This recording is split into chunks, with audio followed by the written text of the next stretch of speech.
See it, I like it, I want it, I got it, yeah, I want it. See the legs, taste that good, like my ass, yeah. Put it in the bag, yeah.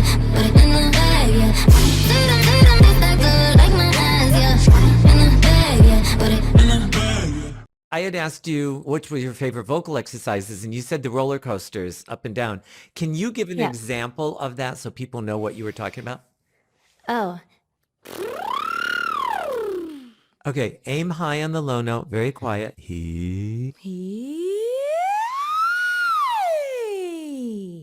Well, perfect. Much better. Much better. Much better. Oh, it's much better. I needed to stretch it out. That was Ariana Grande singing. She may be world famous for her spectacular voice, but that's really just one part of who she is. She's also one of the sweetest and most caring people I know. So when I asked her if she'd be down to demonstrate how a voice lesson works, she said, sure. Let's do I love it. which is a good key, by the way. Is this good? Whatever you want. Right there? Wee. Sure. Okay. Let's try this on a wee. Wee. Then I might say, give it a little more support on the high note. Wee. Now just to loosen up your shoulders. Wee.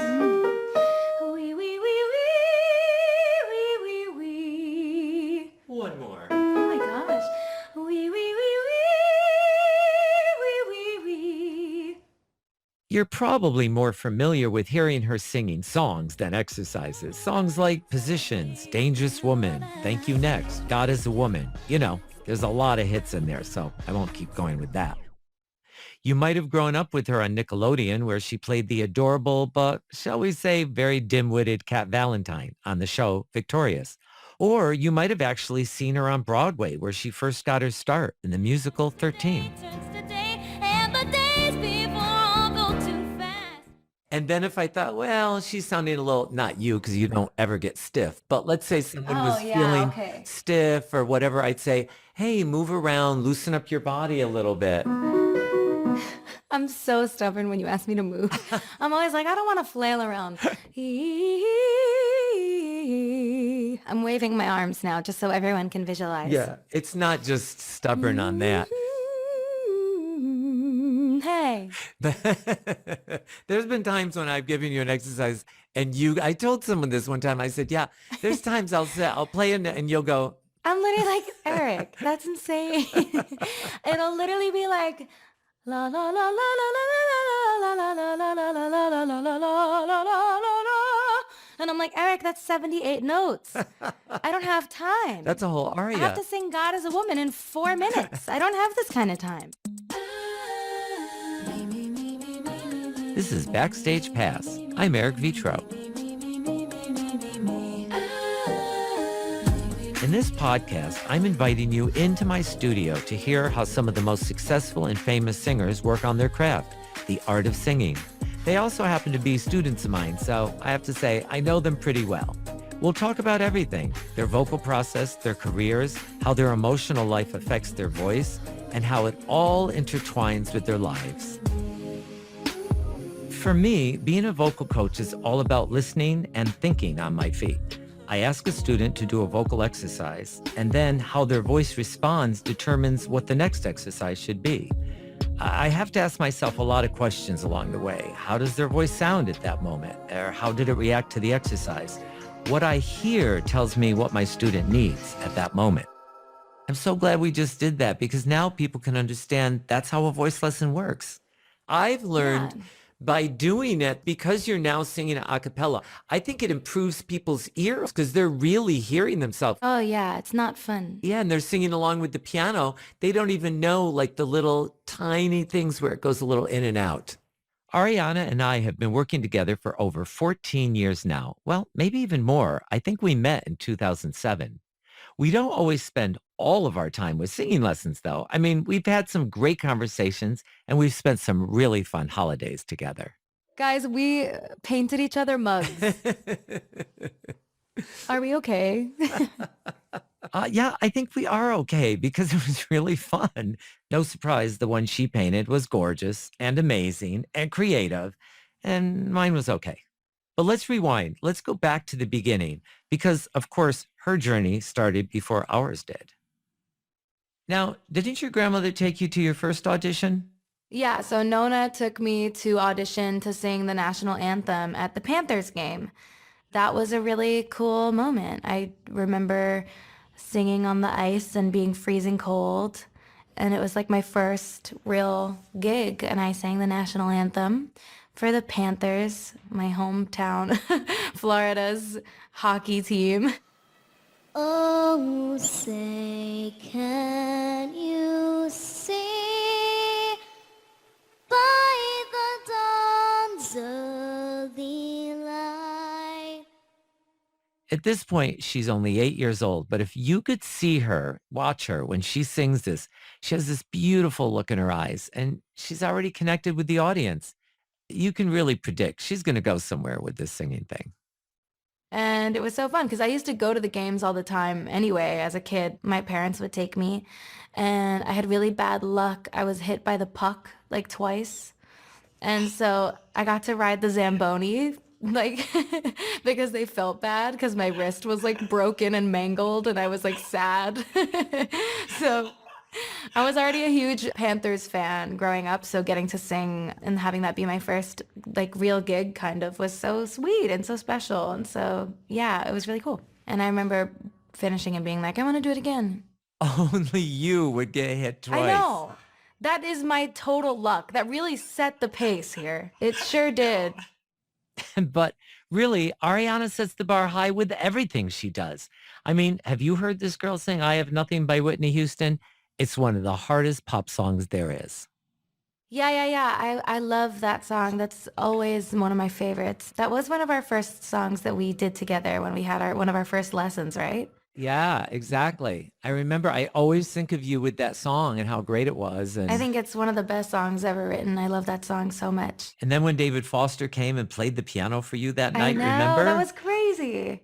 For anyone who doesn't know, David Foster is a hugely successful songwriter and producer. His really long list of collaborations includes artists like Celine Dion, Whitney Houston, Michael Bublé. The list is endless. That was so insane. I remember being like so in awe and just so shook that that happened. This was obviously way later for those listening who don't know the context. This was after 13 and after I met Eric and he had introduced me to David and I got to sing it with him. And that was a really cool thing. That was at the Forum, but she also sang it at my house at parties. The only parties, just for context, that I've ever been to in my entire life have all been Eric Vetro parties. That's not Just, true. just so everyone knows, I have been to 4 parties in my life, and they've all been Eric Vetro parties. It's so not true. It is, I promise. They were the best. It's so much fun. There's always so much music and so much singing and great company, so. I got to tell you, there's something really so special about seeing Ariana sing in an intimate setting, you know, in a house or in a backyard, at a small party. Of course, not all of the parties we had were small and cozy.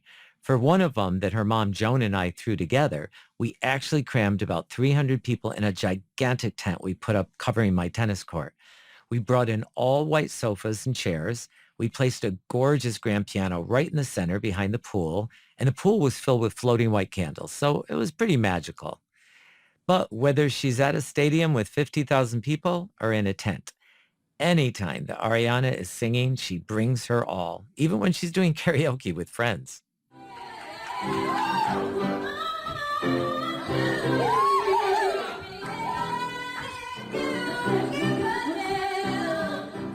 Oh my God, that was the best night of my life.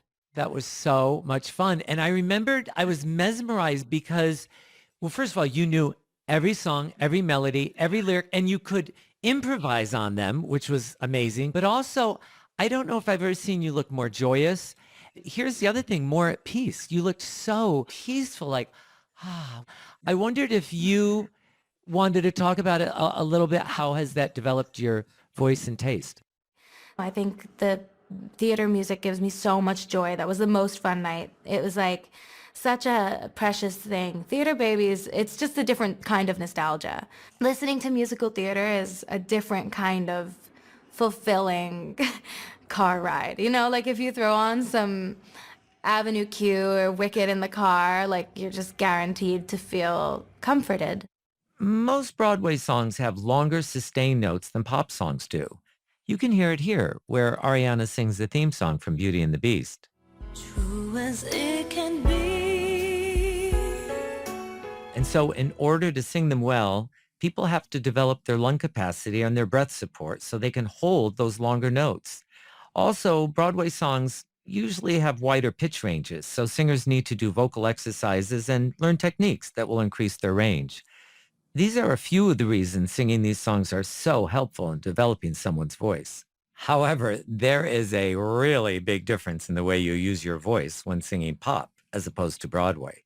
There's a humongous difference. Of course, you use a totally different part of your voice for each. And of course, I don't, you know what I mean? Like, I would never sing a Broadway song with my pop placement. But, I grew up singing theater. So, of course, that's where my heart is. I wish I got to do more of it. I wish I could go be on Broadway. I wish I could go sing more musical songs. That's like the easiest, most fun, most soaring, freeing, beautiful feeling ever is singing show tunes. That to me is like my heaven.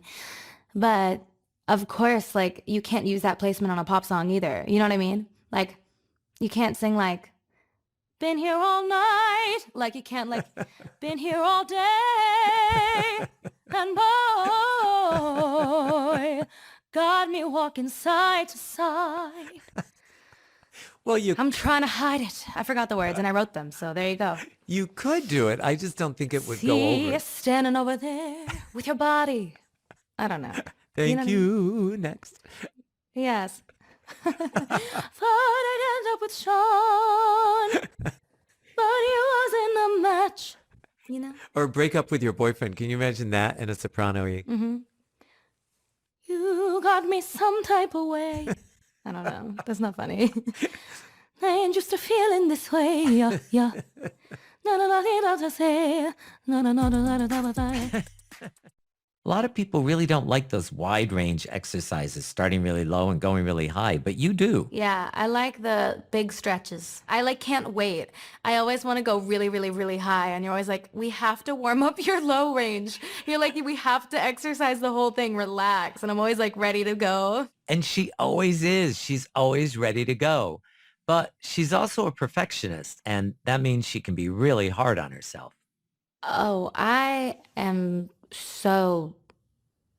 so brutal with that. You Well, know you me. I are- am, yeah, no, I can't stand it. Yeah. But anyway. Well, you have that incredible ear that's like ridiculous. Thank you. Ridiculous. That makes it very annoying to work with me.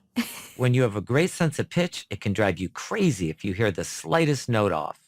I always had a very, very, very like picky, sensitive ear. And it's kind of made me into a perfectionist and kind of this neurotic control freak. And when it comes to comping my own vocals and vocal production and arranging and producing and stuff like that, if the EQ changes even a little bit, I'll be able to tell.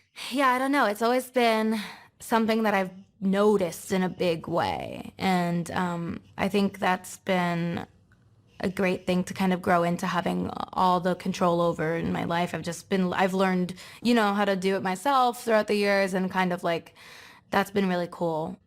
My MD, Johnny, he said that my ears are like a telescope and I can analyze the surface of Mars. But it's a blessing and a curse because like it's wonderful to be able to articulate what I want and how exactly I want my voice to be mixed and of course, that's how you create a sound and that's how you can control your tone and have that be a part of your sound. But I wish I could just relax. I think it can be easy for fans to forget how much work goes into being a professional singer. There's constant interviews, writing and recording sessions, rehearsals, and being on tour. Touring is really hard, and that's why so often I do FaceTime warm-ups with my students on their performance days, usually in their dressing rooms before the sound checks or the shows. The schedules and traveling can be grueling. Plus, think about it, being around all those people can lead to a lot of colds and flus. Ariana does shows all the time when she's sick. To her and most singers I know, canceling a show is devastating. You don't want to disappoint your fans, and you know how much work everyone has put in, from the dancers, the musicians, the crew, the makeup people, the hair people, everybody. Everyone is working behind the scenes for every single show, and you don't want to let them down by not getting on the stage.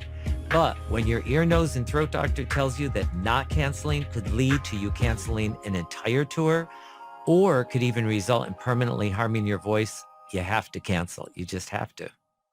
I've unfortunately had to cancel a couple of shows in the past, of course, like 6 years, because I think that it is physically so demanding and so strenuous to do hundreds of shows around the world. And it's incredible, but it's also physically very tasking, and between the traveling and the flying and the bus and the everything, and it's like your body kind of becomes very run down. And I know for me personally, I was sick for like 4 out of 10 months on the Sweetener tour, and thankfully I only had to cancel like one show, I think, or two. But one of them was because I had a tomato allergy. But thankfully, the rest of it, I was either healthy or able to sing around the conditions I was dealing with, which was like bronchitis for most of it. I think the reason why I was able to get through so many shows as I was when I was sick was due to our work together and our warm-ups. Like I would wake up with just air coming out, and just like no sound would be able to come out.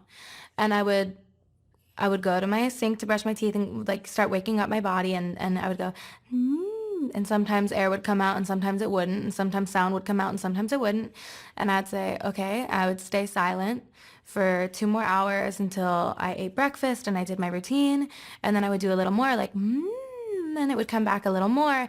And then I would rest again. And then by the time it was ready for warm-up time, I could get out the sounds that I needed to get out. And by the end of our work together, like we would do our warm-up, and then we would take our little 5-minute breaks, and I'd be silent for 5 minutes, and then we'd do another 15 minutes, and I'd be silent for another 5 minutes. We do another 15 minutes, and by the time that I was ready to go on stage, my voice was making all of the sounds, like all of the notes were there. And when she's on tour, there are times when she can be 13 or 14 or 15 or however many hours ahead of LA time. Eric used to wake up at crazy times when I was overseas on tour to warm me up, and it would be like the sweetest, best blessing ever. I was like, wow, thank God. All right, just so you understand, on the days that I did those warm-ups at 2 or 3 in the morning, I would actually do them from bed. I mean, it's too cold to get out of bed and go downstairs. So let me explain how I did it. I have a whole rig set up in my bedroom. I have an adjustable bed that sits me up, so I'm in a good sitting position. I have a table that swings out over me with my keyboard on it and my laptop so I can see her. And we go from there. That work was really what kept me healthy for 99% of the tour. And I really am appreciative of that. I don't want to miss my opportunity to say that.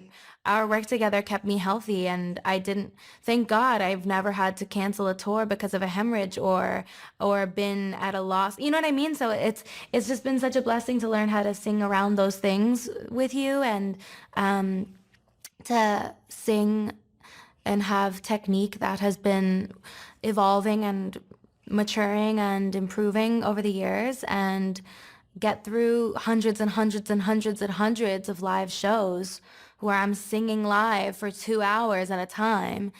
And I'm very appreciative. I think a lot of that is just our work together and training to become a healthy vocalist. Thank God I've been able to sing through things like that, because it starts from the moment you wake up. You don't warm up 45 minutes before the show, and you don't, put it down the second you get off stage. It starts from the minute you wake up.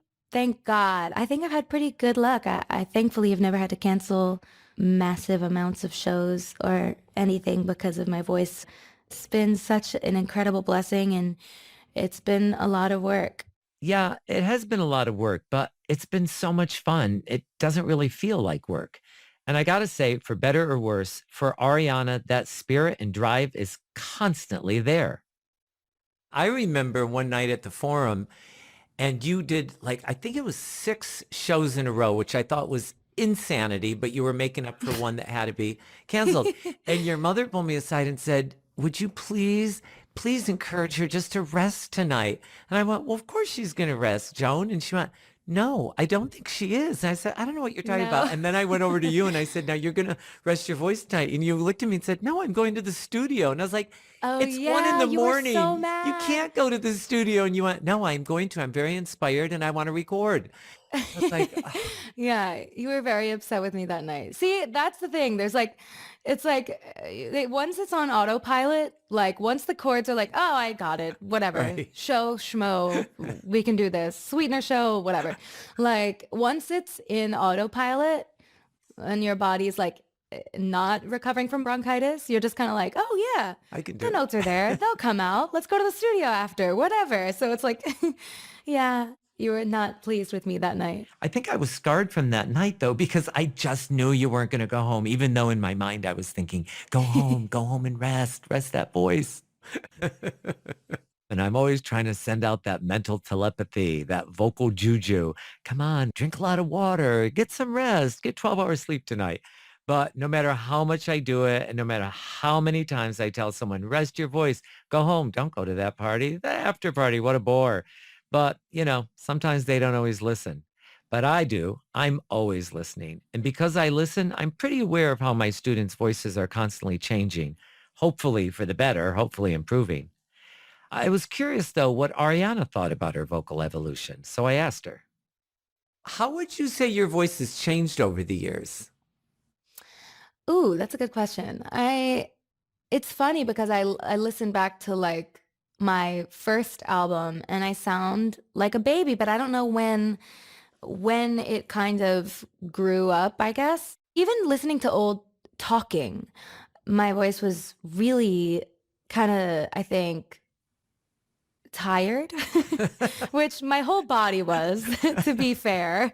But I think yeah, hadn't found the balance yet with my schedule and doing all that promo in the beginning and doing all that in the first few years of the music stuff. I think my speaking voice and my singing voice they sounded so different because I think they also were tired. I think that also strengthened my voice in a way where like now it really takes a lot more abuse to get me to that whispery, raspy point, you know? Right.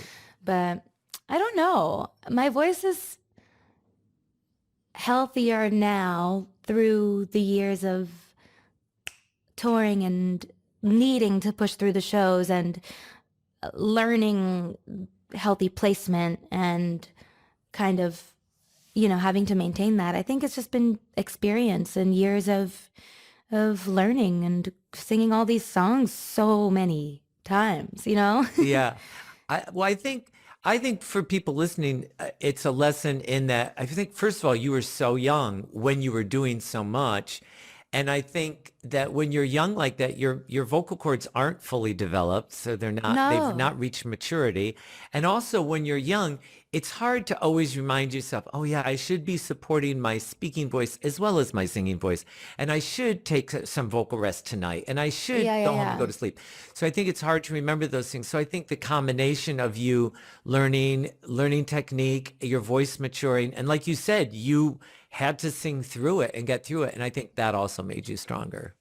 Yeah. That's how I look at it. And also, all of our lessons and being able to work through the exhaustion together and somehow always find a way to make it all come out and feel beautiful and healthy doing it. Like, I don't remember many times where I have like sung through something and been like, oh, thank God it happened. We got through it. You know what I mean? Like, I feel like we've always put in the work to make sure that even at my most exhausted points, the vocals are the least of our issues.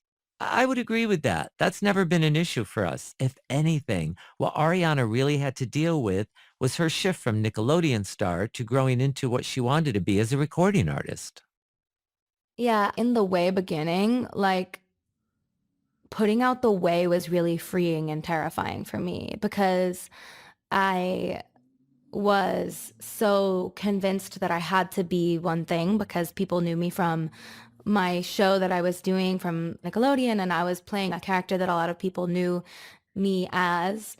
And I was kind of terrified to do what I actually wanted and make the music that I actually wanted to make and have my brown hair and be, wear thigh-high boots and what I wanted to be.